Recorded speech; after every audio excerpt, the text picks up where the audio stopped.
let me ask you to gather around. Maybe we can find a way to dispense music for a little bit. There's the guy that can do that. No, Oh, you can't? I'm not on the music. Welcome, all of you, to remember a very, very special person in the lives of just about all of us. I'm Dave from the Grand Rapids Amateur Astronomical Association. And of all the people in the room, with the exception of Evelyn and the friend and the family, I suspect I probably knew Jim the longest of just about anybody in the room. And I can almost prove that because I'm one of the young people on the picture over there that was taken in 1961. We were visiting, yes it does. We were visiting the Grand Rapids Astronomy Association. They were having a meeting on a place called Bird Hill, which is outside of Grand Rapids, where it was very dark. It was a dark hill out just northeast of town. And before there was a Bean Observatory, that's where the amateur astronomers would go to set up their telescopes.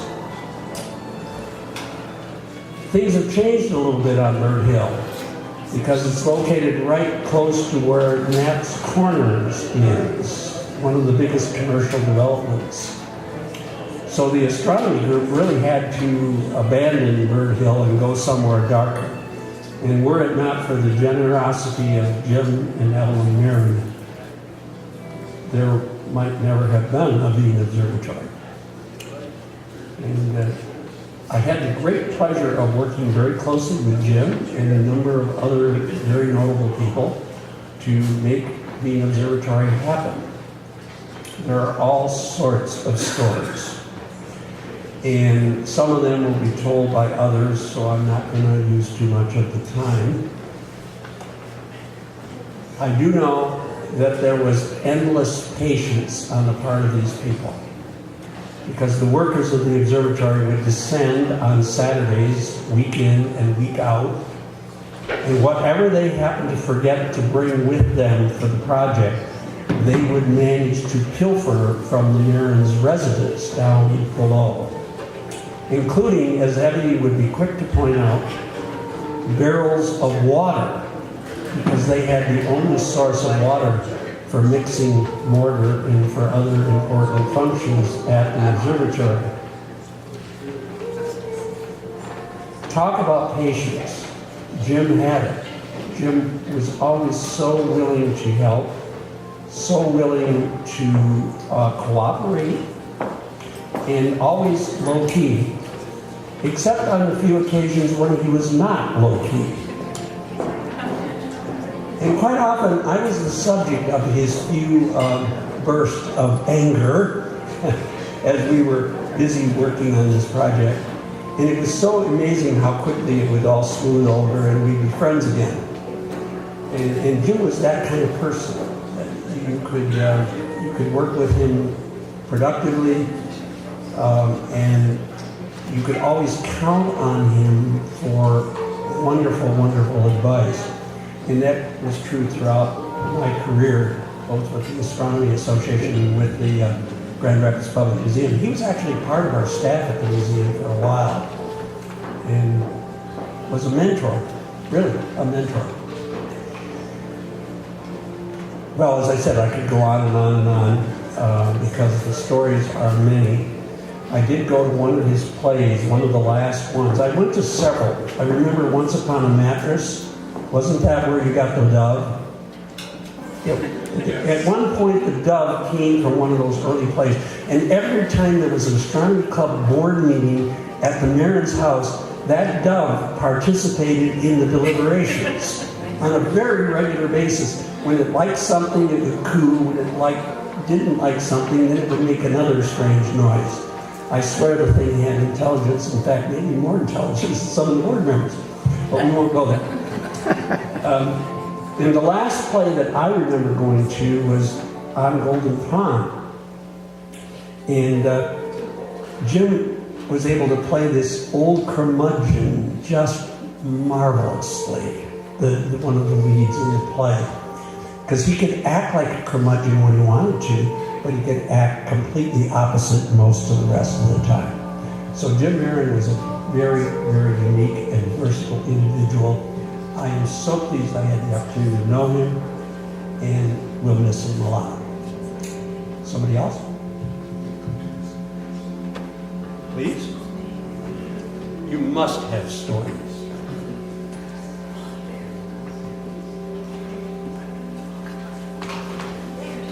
Hi, I'm Sarah. I'm Jim and Evie's cousin. My parents met as blind dates at the Astronomical Society's New Year's Eve party. So Jim and Evie get credit for my very existence. Thank you, Evie, for setting my mom up. The story I was told is that my mom had a choice between some other guy and a printer, and that's all she knew. And she was like, hey, I guess I'll take the printer. And they got married within the year after they met.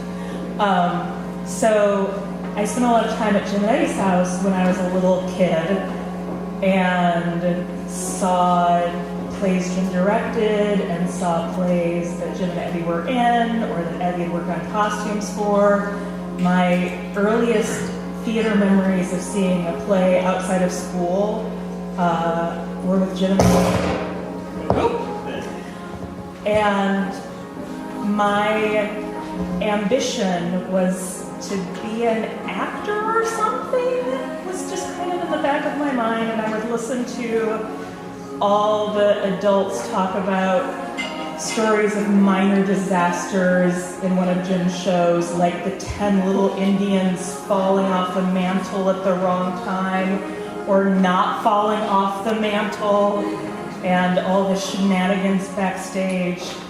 And eventually I grew up and I moved to Chicago and I started directing in tiny little theaters in Chicago, and I got to come back and share with Jim the little funny disasters of my own productions, and it meant a lot to me.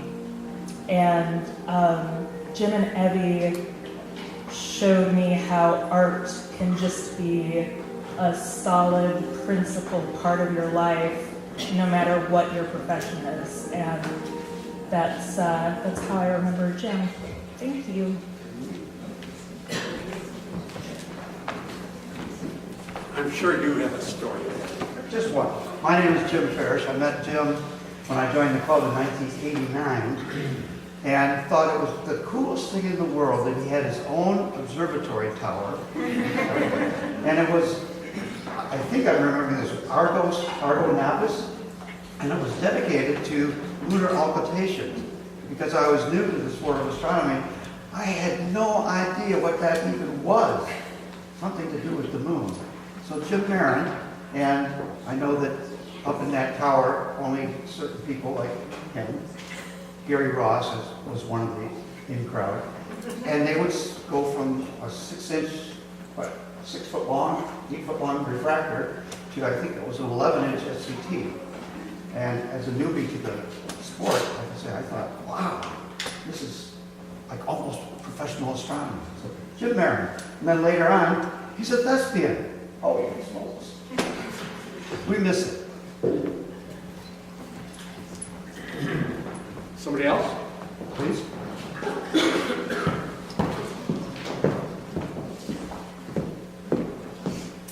I'm Sally. I am Evie's younger sister. I live in Texas. And when I graduated high school, I came up here in the summertime and spent the summer with Evie and Jim, and they were building the observatory at the time. And I enjoyed seeing all the boys going up to the observatory every day, traveling back and forth. And I really enjoyed that summer. And Evie and Jim, as well as Lois, Ann, and Dick, who is Sarah's parents, convinced me to continue my education. I just was tired of school at 18 years old.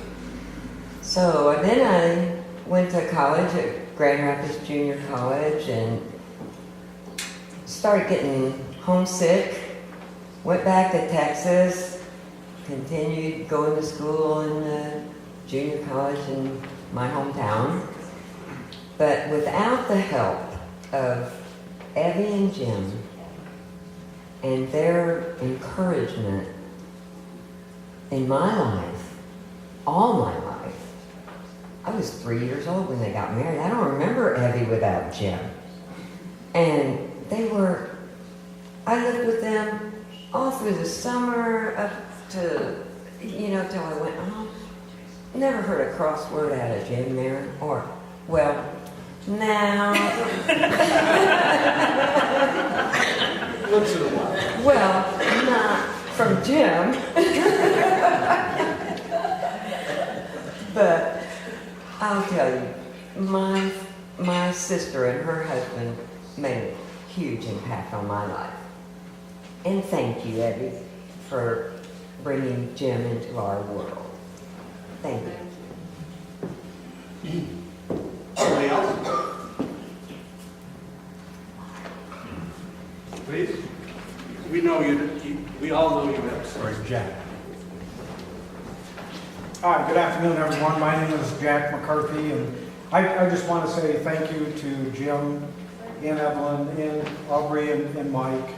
I'm a member of the Grand Rapids Amateur Astronomical Association, and I was fortunate to join the club about the time the observatory was being built. And so I was one of those folks that got a chance to come up on Saturdays and help out. And from my perspective, and I've told other people in the club about this, but the observatory, that opportunity that Jim and Evelyn provided the club, really made a difference for me. It was what I needed at the time, and it gave me an opportunity to do something very productive and be very, very proud of something that we have now. And that would not have happened without Jim and the Marron family. The one quick story I'll add to that is I remember this very distinctly. I was 16 years old. My parents had given me their car to use for the night to drive out to the observatory for a public meeting. And long story short, I parked down on the bottom part of the lot. And nowadays it's pretty smooth, but back then there apparently was a pretty good sized rock that I didn't see, and I drove my parents' car over it. And after, yeah, that's when you drive your parents' car like the second or third time, that's scary.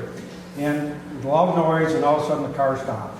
And I had no idea what was going on. Jim happened to be walking by, stopped over, and ultimately figured out, and he crawled under the car and helped move this rock out from me and helped get my transmission linkage back into place. And we both, yeah, and I had not even, I may have met him, but he was a senior member and I was a 16-year-old junior member.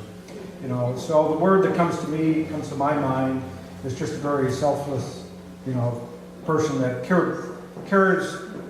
Selfless, is that right? Yes. A person that cares more about other people than themselves. And that's my memory of Jim. So we'll miss him. Thank you. Hear, hear. Anybody? Ron? Yeah.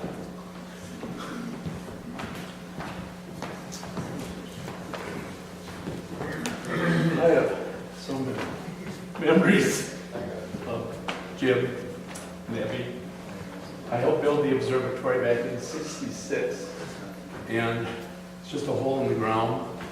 And we had to lug everything up the hill from down below the observatory. And one thing I was instructed, you don't bother Jim and Evie in their house. You don't. We did things outside, and if we wanted something, that someone would go and let us know. We'd steal it from the garage.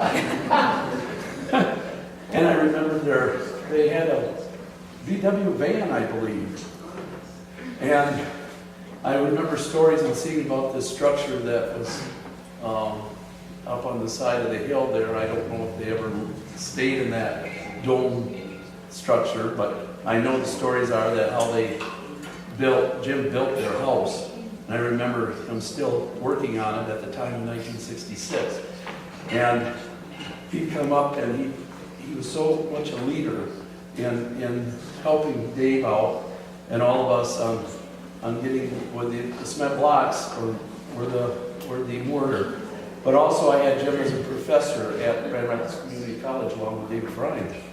And I admired Jim because of his knowledge and his challenging theories and his ideas and everything that he came up. We could sit down for hours and talk. He had so many things that later on proved to be right that Jim had figured out, and they became right later on. So that's one of the big memories I remember of Jim, is that he was so knowledgeable about astronomy and the universe that, and he was so much in his own thinking that was very beneficial, and that's one of the biggest memories I have of him. I'll add one thing to that, Ron. Okay. He was a charter member of the Great Lakes Planetarium Association, which is a large regional body of planetarium professionals. In the inaugural meeting of that group, its organizational meeting was here in Grand Rapids in 1965, and Jim did a paper at that meeting about some of the moons of Saturn being captured comet nuclei. Yes. He gave that paper, and there was a little bit of frowning, like, where is your empirical knowledge coming from on this? Later, that proved to be the case. Some of Saturn's moons are now known to be comet nuclei. So this was from an amateur astronomer at an inaugural meeting of a professional organization that exists today. Yeah. Next, somebody? Anybody? Yes. My name is Sue Bradford, and Jim Marron directed me in a lot of the plays. And 10 Little Indians, although he wasn't the director, that was the play where if anything was going to go wrong, it would. And he'd always said, be prepared, but be prepared for the things that aren't supposed to happen. And I remember the night the Indian didn't fall. That was on him, because he was back there poking it with the wire and he missed. And that was the night an actor started to choke, so I mixed him a drink and handed him a drink, and that was the night an actor didn't come on stage. And we fixed that, and I went back to him and I said, yeah, I get that things aren't always supposed to go right. And he goes, it hardly ever happens like this. He said, but we got through it. Because I remember he was backstage because he died early on, but then came back because he was the murderer. And after the mixing the drink part and getting the actor on stage, he was back there going like this. Like, okay. So I felt good knowing that he felt everything went well.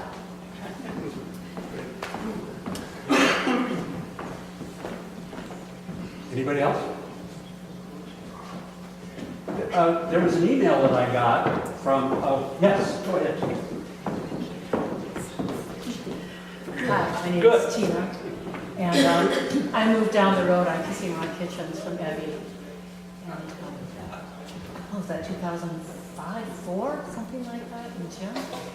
And like Ron, I really appreciated his unrelenting intellectualism, coupled with a very professional graciousness. I always remember when I walked down Kissing Rock for my exercise or whatever, I could always go to their home and be welcomed with a glass of port, which I loved, or coffee sometimes, but a good conversation always good. You both are so unique. I really feel Jim was a giant among men on this earth. He had just a dignity about him that I always appreciated, a dignity towards all people. I really appreciated that. I also appreciated the fact that he thought chocolate was a food group. I really like that a lot. He has a great distaste for veggies, which drove you crazy. But we will miss him. I miss being down here in Lowell. I miss seeing all the many faces I recognize here today. And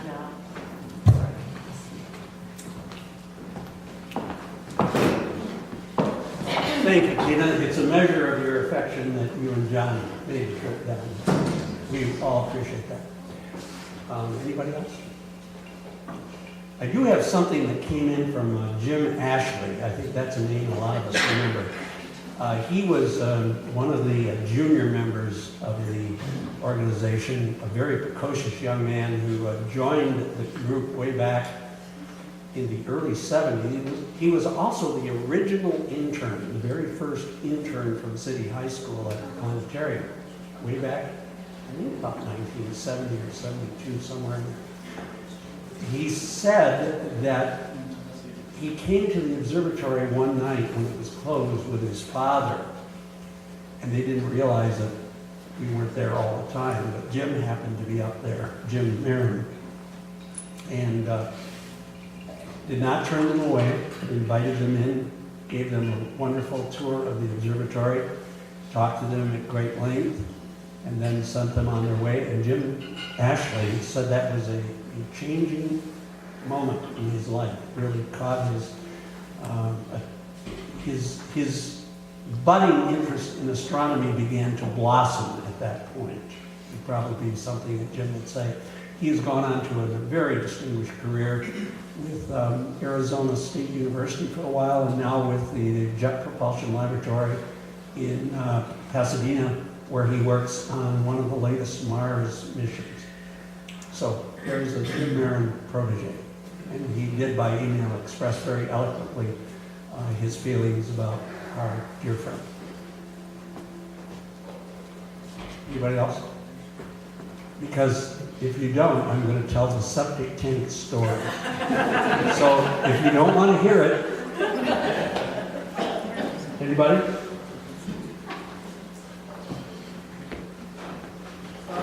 Anybody back there? Last year, somebody's coming in a hurry. Okay, you're saving them from the septic tank story. Temporarily. Hi, I'm Chris Alton. I'm Jim's nephew. And many years ago, I was 9, 10 years old, Jim would teach me cool things. Some things were astronomy, some things were games. And one of the games we played was chess. My grandfather had just taught me how to play chess. And I wasn't really good at it, but Jim was brilliant, and he planned everything 20 moves ahead. I was playing this game with him. I was using my best move. And I got it out there and I lost about half of all my chess pieces. And Jim says, "How would you like to switch sides?" And I looked at Jim and I said, he had his queen, he had both of his rooks, he had his knights, he had his bishops, he had all but about 4 pawns. And okay. So he turned the table around and proceeded to take my queen. Well, that's okay. I still got my 2 rooks, and there went 1 rook.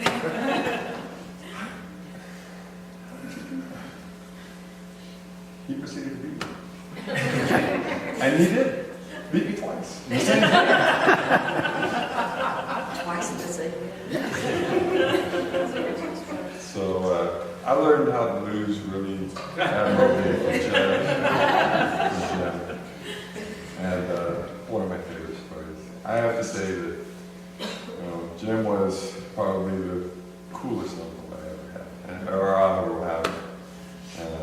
And one of my favorites is sitting there.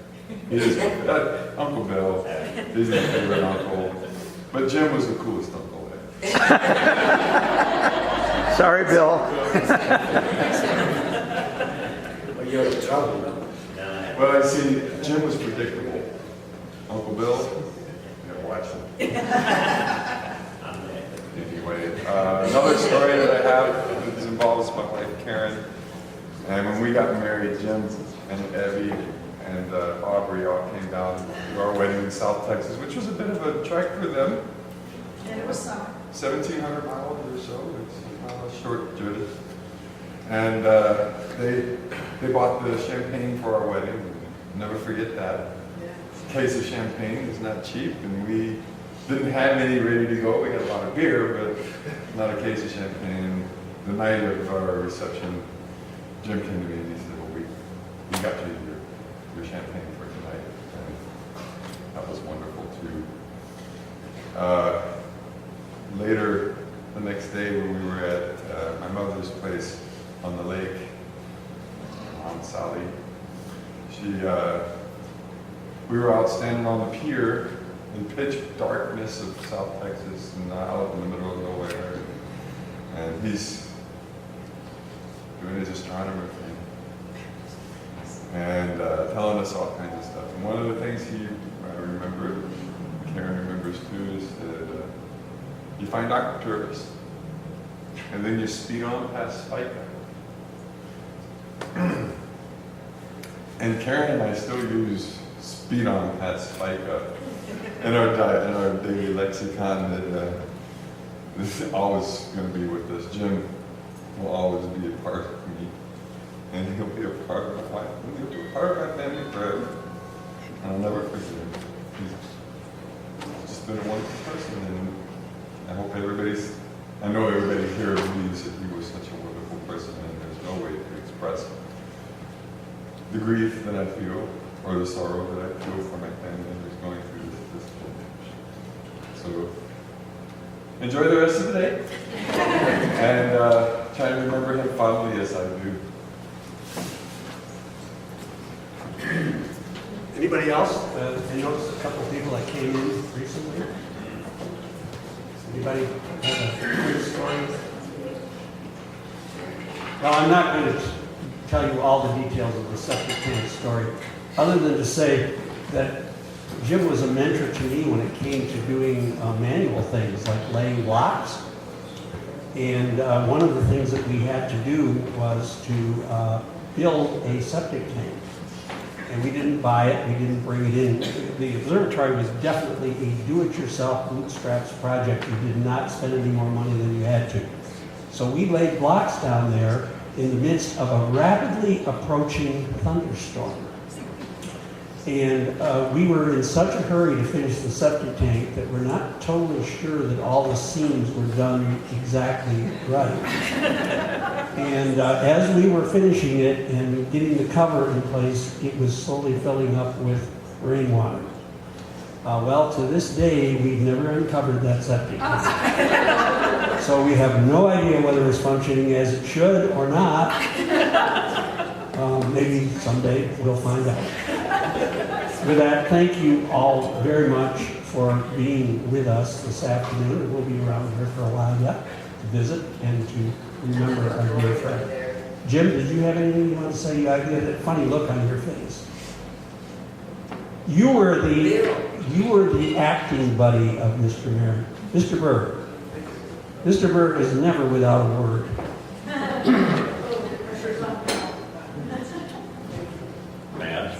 So would you like to send us off with some words of wisdom?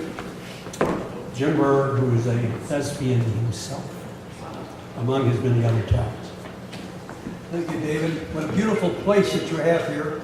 I'm sure if Jim was with us, at least physically, that he would enjoy seeing so many people coming out to respect him.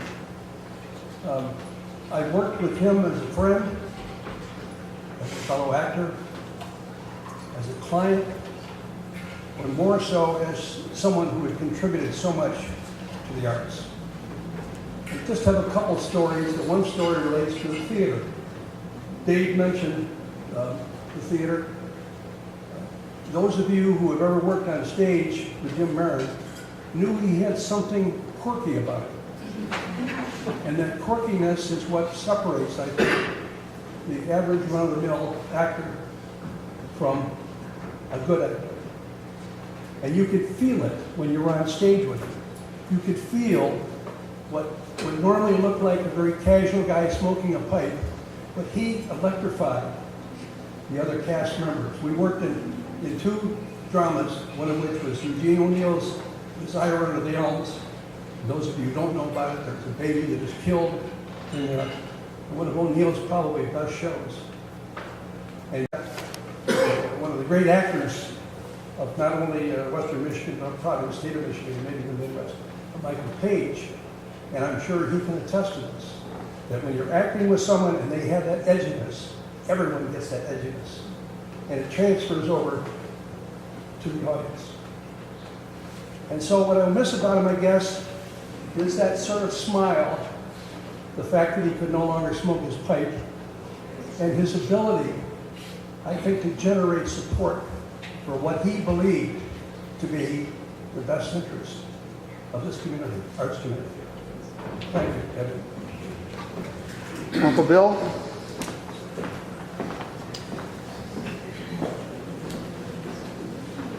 My name is Bill Darby. I'm Evelyn's brother, and my younger sister Sally, who came up, as you might recall, spoke about her experience when she was 18 years old, living with Jim and Evelyn.